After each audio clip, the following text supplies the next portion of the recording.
Hello everyone, this is Tony again. In this video I want to look at Zechariah 5 verse 8 and show you something that I found that may be related to the all-seeing eye, or the so-called eye of providence. Now also what I want to do is give you a brief look at some of the history, not too deep, but just some of the history outside of the Bible concerning the all-seeing eye. And I won't be able to get into all of it, of course, because there's so much. There are lots of different interpretations of it. But for the most part, I think I'll be going with what is actually more relevant to um, the topic that you'll see that I get into. So, starting in Zechariah chapter 5, verse 6, we read, "And I said, what is it?" Now this is Zechariah speaking to an angel. He's being shown a vision. And the angel says to him, "This is an ephah that goes forth." And he said, "Moreover, this is their resemblance through all the earth. And behold, there was lifted up a talent of lead. And this is a woman that sitteth in the midst of the ephah." And he said, "This is wickedness." And he cast it into the midst of the ephah, and he cast the weight of lead upon the mouth thereof. That was Zechariah chapter 5, verse 6 through 8. Now, the thing that was most interesting to me that I stumbled across today was the word resemblance. When I looked it up, it turned out to be an eye.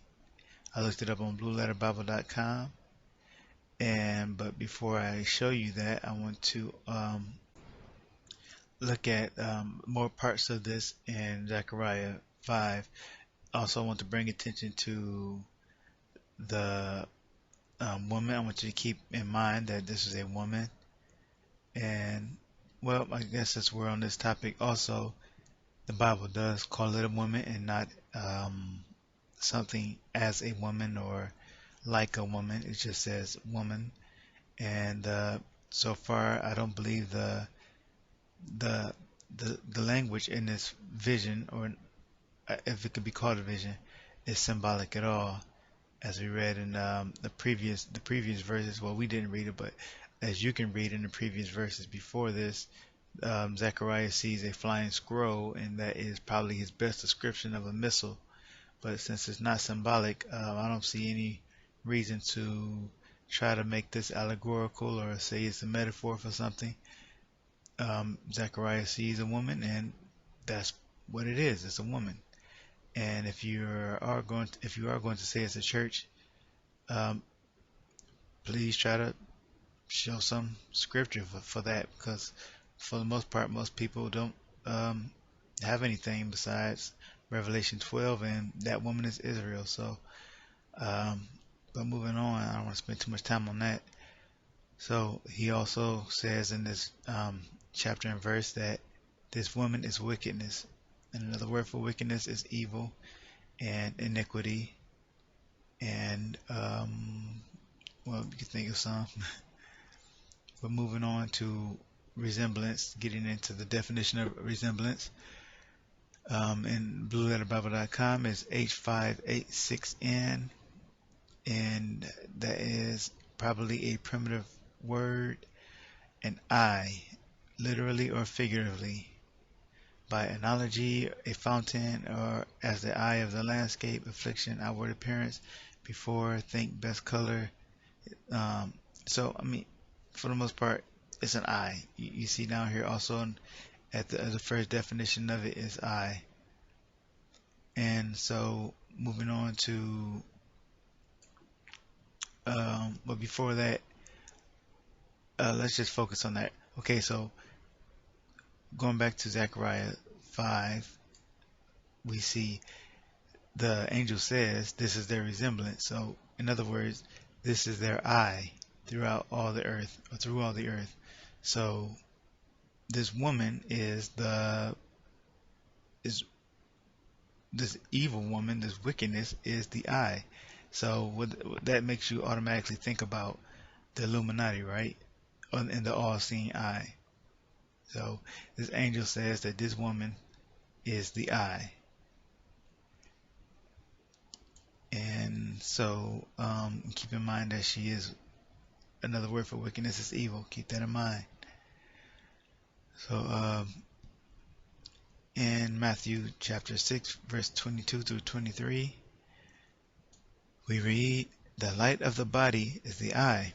If therefore thine eye be single, thy whole body shall be full of light. But if thine eye be evil, thy whole body shall be full of darkness. If therefore the light that is in thee be darkness, how great is that darkness?" So we see here that the light of the body is the eye. So you could reverse that and say, well, the eye is the light. So the light of the Illuminati is the eye, and the eye, as we just read, is a woman. The word light is in the Strong's G3088, linknos, a portable lamp or other illuminator, literally or figuratively, candle, light. Now, keep these words in mind too, candle and light, because they come into play.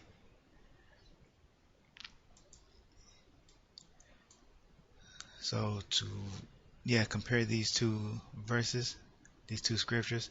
The light of the body is the eye. If therefore thine eye be single, thy whole body shall be full of light. But if thine eye or thy light be evil, thy whole body shall be full of darkness. If therefore the light that is in thee be darkness, how great is that darkness? That was Matthew 6, verse 22 to 23 again, through 23. And back to Zechariah. And he said, "This is their resemblance, their eye or their light through all the earth. And this is a woman that sitteth in the midst of the ephah." And he said, "This is wickedness, evil." And he cast it into the midst of the ephah, and cast the weight of the lead on the mouth thereof. So I hope I'm not losing anybody here. The light or eye is described as a woman, Zechariah 5. That means the Illuminati eye is a woman, and she is called wickedness. Their eye is wickedness, therefore their whole body is full of darkness. And a mighty angel took up a stone like a great millstone, and cast it into the sea, saying, "Thus with violence shall that great city Babylon be thrown down, and shall be found no more at all." And skipping some, "And the light of a candle shall shine no more at all in thee, and the voice of the bridegroom and of the bride shall be heard no more at all in thee. For thy merchants were the great men of the earth, for by thy sorceries were all nations deceived." And that was Revelation chapter 18, verse 23. That was actually, I think, 10 through 23. Sorry, that's my error. So we read here in Revelation. Remember, I asked you to keep those words in mind. Candle. When we looked up the definition of light, so the light of a candle shall shine no more at all in thee. And so we know that the light is the eye, and a light and candle are basically interchangeable. A light and a candle and also a lamp is probably interchangeable here. For the lips of a strange woman drop as a honeycomb, and her mouth is smoother than oil. Oil goes in a lamp, but her end is bitter as wormwood, sharp as a two-edged sword. Proverbs chapter 5, verse 3 through 4. And the third angel sounded, and there fell a great star from heaven, burning as it were a lamp. And it fell upon the third part of the rivers, and upon the fountains of waters. And the name of the star is called Wormwood. And the third part of the waters became wormwood, and many men died of the waters, because they were made bitter. Revelation chapter 8, verse 10 through 11. So we have, I've brought this point up many times before. The oil is of course, is tied to a lamp, and a lamp is synonymous with a candle and a light. And so we have this strange woman being connected pretty profoundly, in my opinion, to wormwood. And as I also pointed out in videos past, that Miriam's name, or the Virgin Mary's, of Mary, the mother of Jesus, her name is Miriam, means, if you break it apart, Mar and Yam means bitter sea or bitter water, and it also means rebellion. They're always worshiping wormwood and her meteorites, or also known as falling stars. Deuteronomy 31 verse 31, for their rot is not as our rot, even our enemies themselves being judges.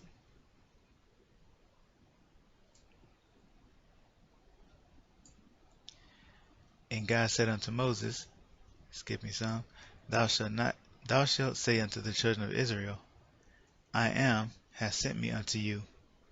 This is my name forever. Now, as you can see, I skipped some to save space, but you can go back and read this in Exodus chapter 3, verse 14 through 15. So you can see that everything is there. In Isaiah 45, verse 5, we read, I am the Lord, and there is none else. There is no God beside me. So the Most High says, I am is his name, and there is no other God beside him. In Isaiah 47, verse 1 through 10, we read, and I will cut some out to save space. Come down and sit in the dust, O virgin daughter of Babylon. Sit on the ground, there is no throne. Thou hast said in thine heart, I am, and none else besides me. So, the Most High says his name is I am. The virgin daughter of Babylon says, I am.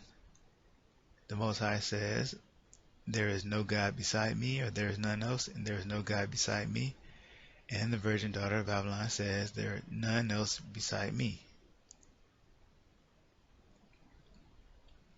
So knowing the woman or the eye in Zechariah is wickedness, evil, I now understand where the concept of the evil eye really comes from.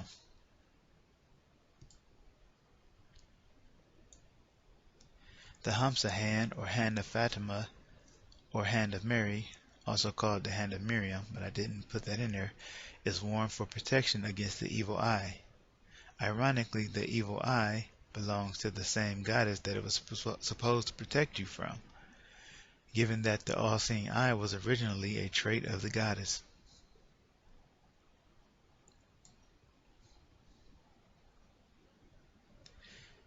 And Masonic and Occult Symbols Illustrated by Dr. Kathy Burns, we can read, outlining the eye emulates the goddess, who is often portrayed with large distinctive eyes capable of seeing through space and time, as well as our innermost parts. Ishtar, the goddess of light, was known in the ancient Middle East as the eye goddess, because the light she brings from heaven to earth illuminates the world.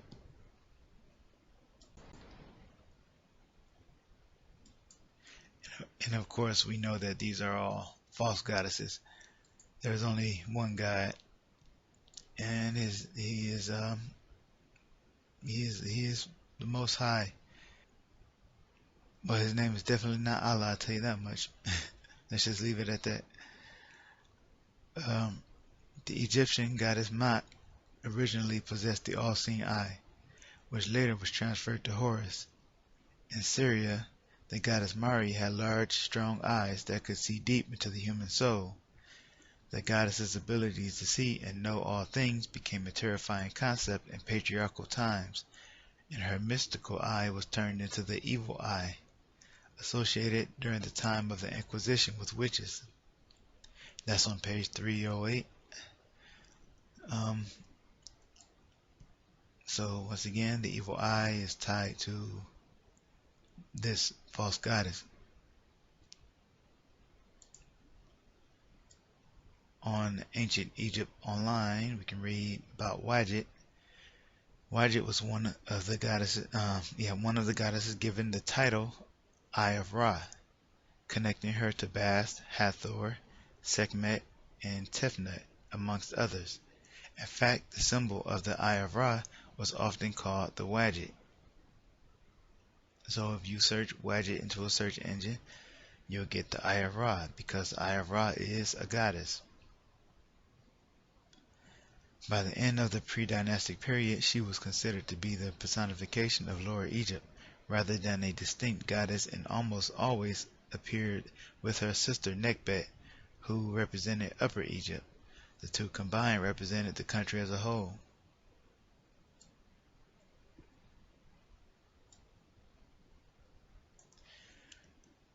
Wadjet and Nekhbet also protected the adult Horus from the followers of Set. Horus pursued them in the form of a winged sun disk, and Nekhbet and Wadjet flanked him in the form of crowned snakes.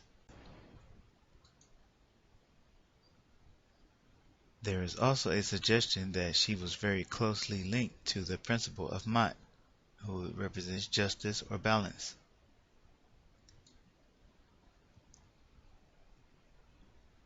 And she is called Justice. That's the one who wears the blindfold. Now it's kind of ironic that the one who has the all-seeing eye, or at least who had the all-seeing eye, is typically blindfolded these days.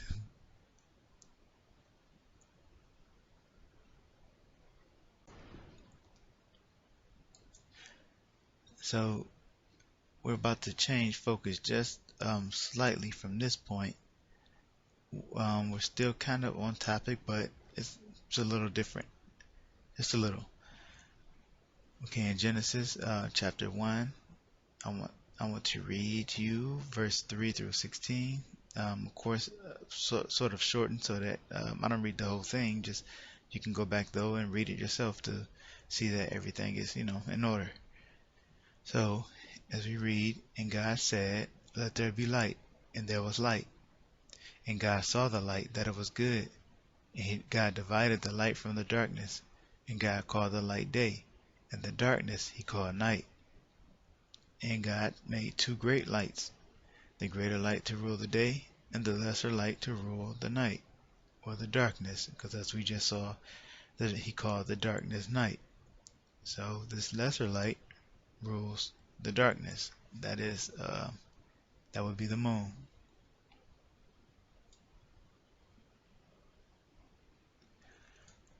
For we wrestle not against flesh and blood, but against principalities, against powers, against the rulers of darkness of this world, against spiritual wickedness in high places. Ephesians chapter 6 verse 12. As we know, wickedness is a woman. And we wrestle here, as it says in Ephesians 6, against the rulers of the darkness. And the ruler of the darkness is, well, it would happen to be the moon. So I'm not saying that this is the interpretation of this scripture. I mean, of this verse, chapter and verse. Obviously, there's other ways to look at it. I'm just saying that this is, in light of what we've been reading, it's kind of an interesting way to look at it now. So it's no wonder the Illuminati has made the nocturnal owl their mascot. This predatory fowl has the ability to see better than most creatures in the world, even in the darkness of night. One might even call it a ruler of the darkness. And the owl has a universally understood relationship to the goddess, or the evil eye, light of darkness. Okay, so as far as what I have in the Bible, that's pretty much it. What I'm going to show you now is I have a collection of some scenes that I had in videos past. They mostly include some left eye symbolism and symbolism of falling angels, and what's most significant to me is that they seem to indicate to me that this angel that's falling is Isis, or I'm trying to think of a name from the Bible that people won't trip about. I just call her Ashtoreth, or the Queen. That's what, Queen of Heaven. That's what I call her. Because Lord knows if I call her Venus or anything else, people will be like, "That's not in the Bible." So, um, even though Venus is Ashtoreth, so really that is in the Bible. But anyway, uh, so thank you for watching this video, and I hope it was edifying. I hope it was at least a little bit maybe helps you see things differently. Honest to goodness, I wasn't looking for anything concerning this topic tonight. I was just looking for something in the Bible to study, and I just happened to see the word resemblance when I glanced at Zechariah 5, and I thought, I never really did look into that to see what that word meant. So I decided to do that, and it turned out to be sort of an interesting study. So just let me know if you liked it. Um, Once again, thank you for watching, and Jesus bless you.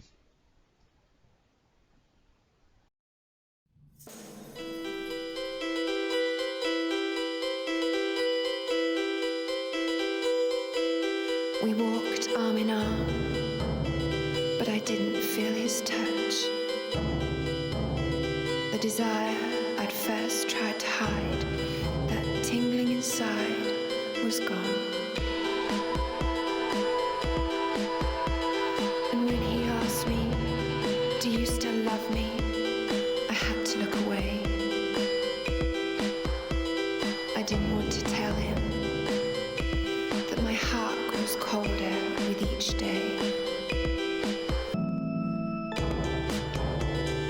Over the times we've shared, it's all blackened out. When you love so long, Beware of Angels. Angel by Thierry Mugler, the eau de parfum.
Alien, Thierry Mugler.